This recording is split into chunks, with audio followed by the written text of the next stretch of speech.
Você tem ouvido muito falar a palavra revogaço. A revogaço daqui, revogaço dali, é no que diz respeito às questões sociais, é no que diz respeito também a armamento. Decretos e portarias que, segundo o governo do presidente Lula, continham aí uma política armamentista na gestão de Jair Bolsonaro.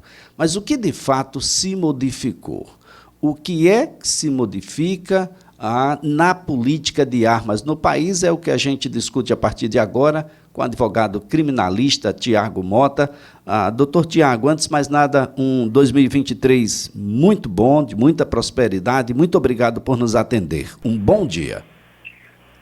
Bom dia, Elias.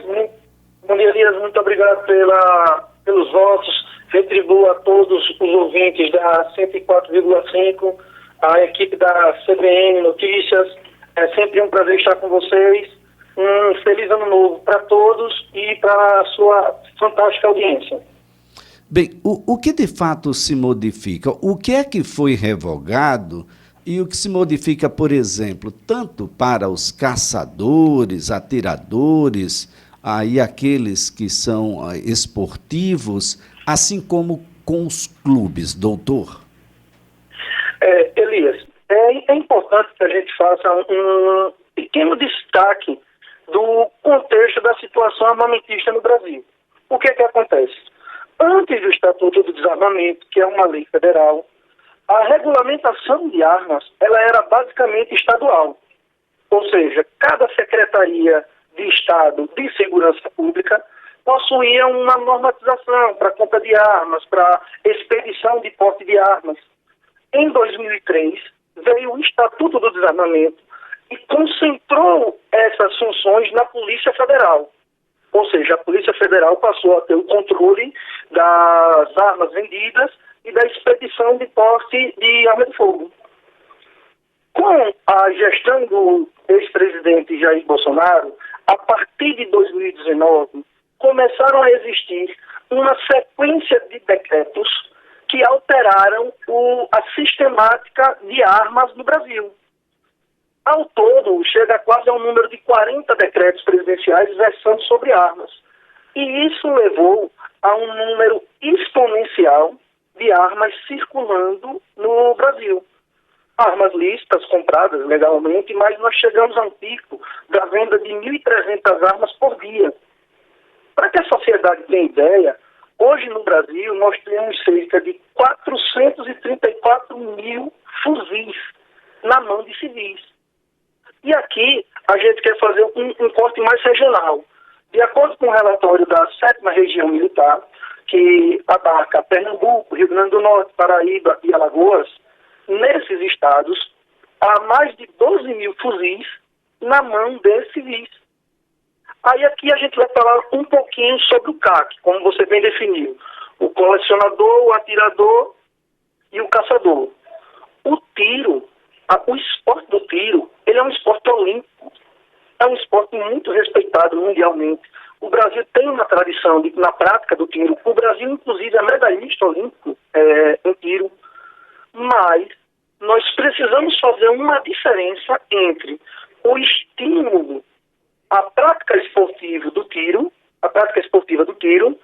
a uma manipulação do sistema inteiro de segurança. Por quê?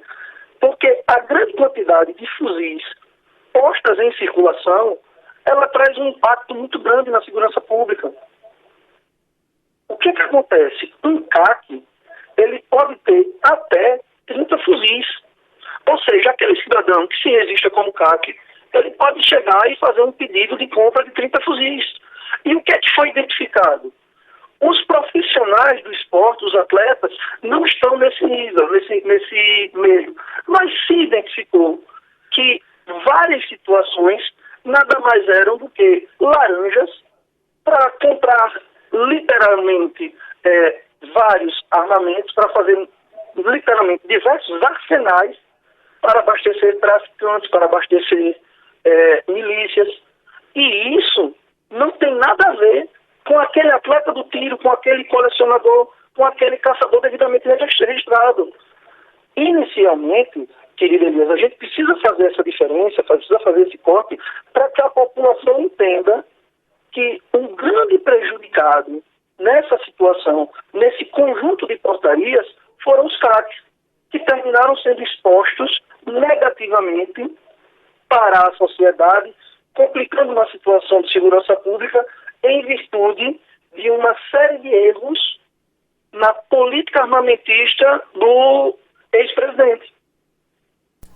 E respondendo objetivamente, quais são as mudanças que nós tivemos? Em primeiro lugar, aquele cidadão que possui uma arma registrada em sua residência, ele não precisa se preocupar.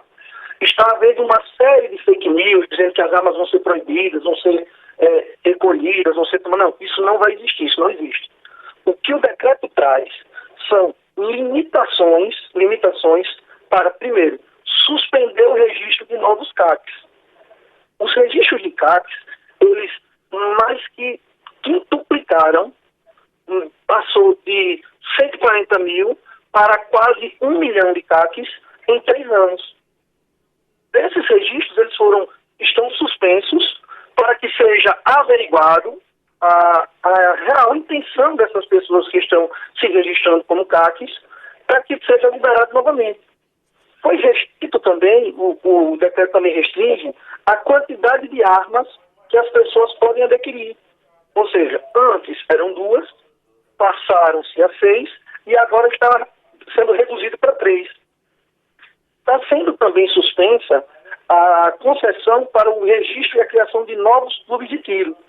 Nós tivemos recentemente em Maceió uma grande discussão, porque foi criado um clube de tiro praticamente ao lado de uma das escolas mais tradicionais da nossa cidade. O que é que nós queremos dizer com isso?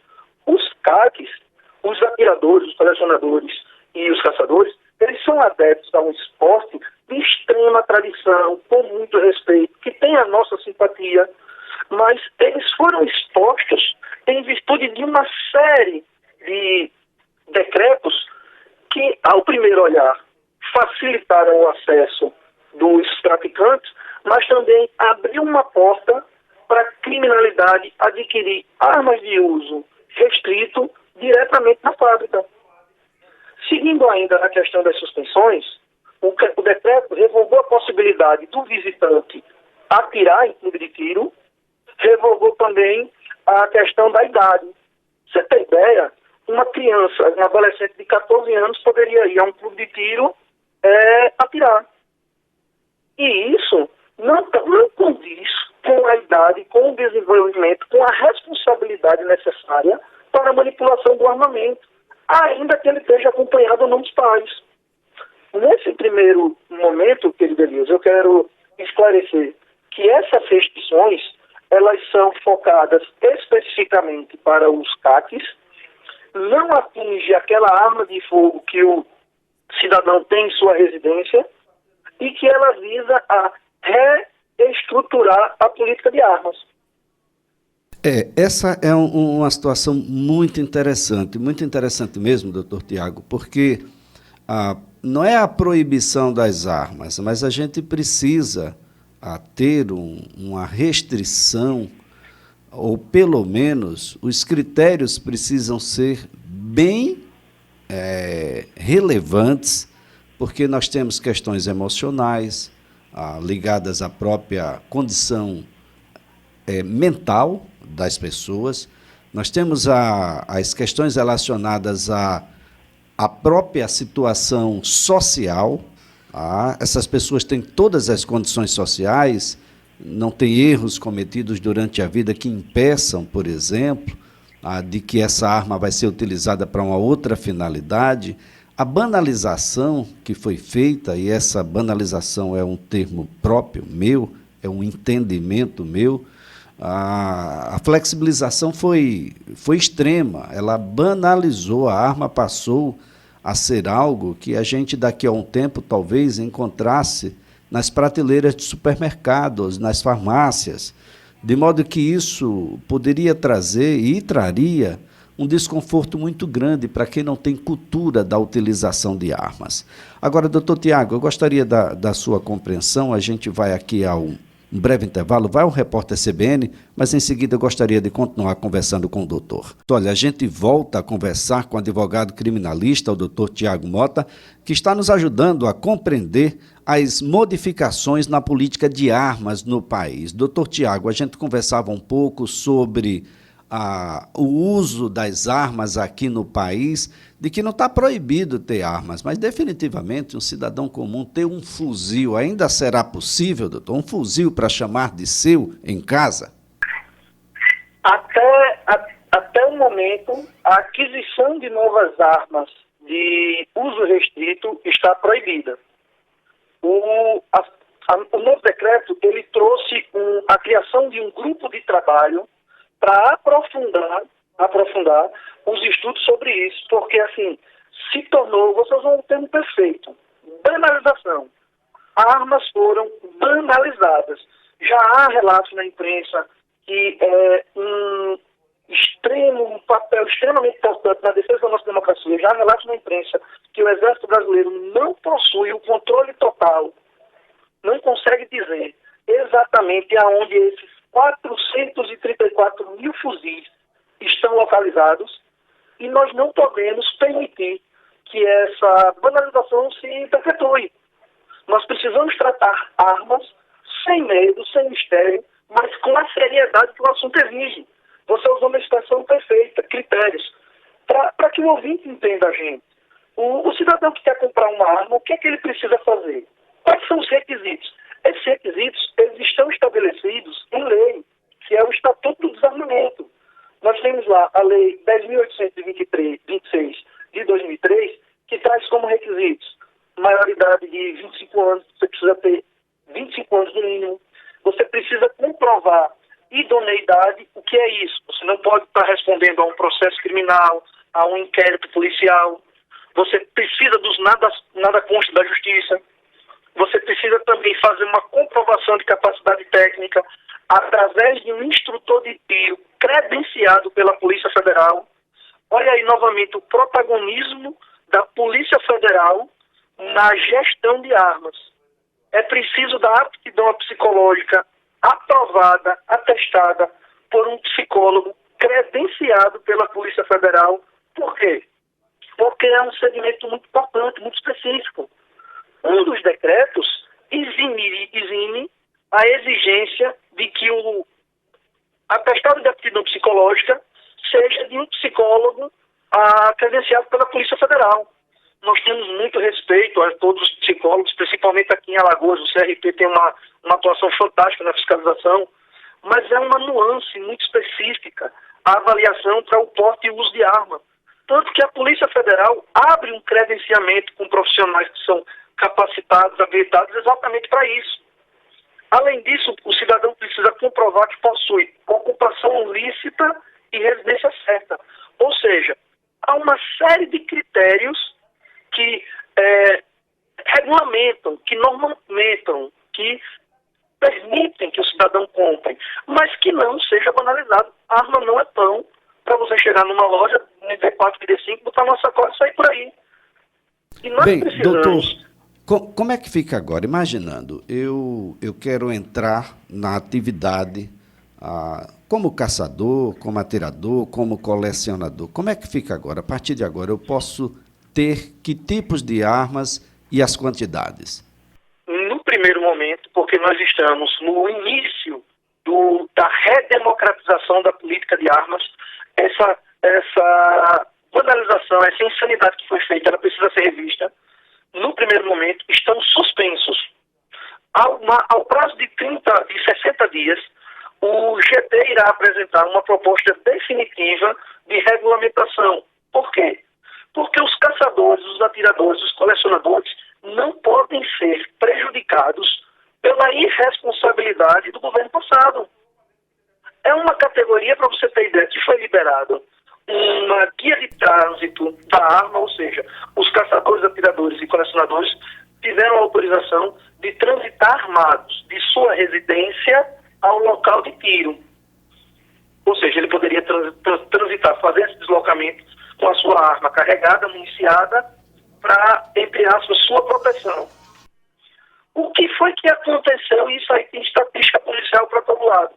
Diversos incidentes de pessoas que se registraram como CACs, mas apenas para obter essa autorização e fingir de conta que tem um porte de arma, conhecido no jargão policial como porte-abacaxi. Agora, doutor Tiago, o que é que deve acontecer com as armas que foram elencadas, construídas, ou seja, as armas que os CACs já obtiveram durante esse período onde estava mais flexibilizado? O que é que deve acontecer com essas armas? O decreto também se relaciona com elas?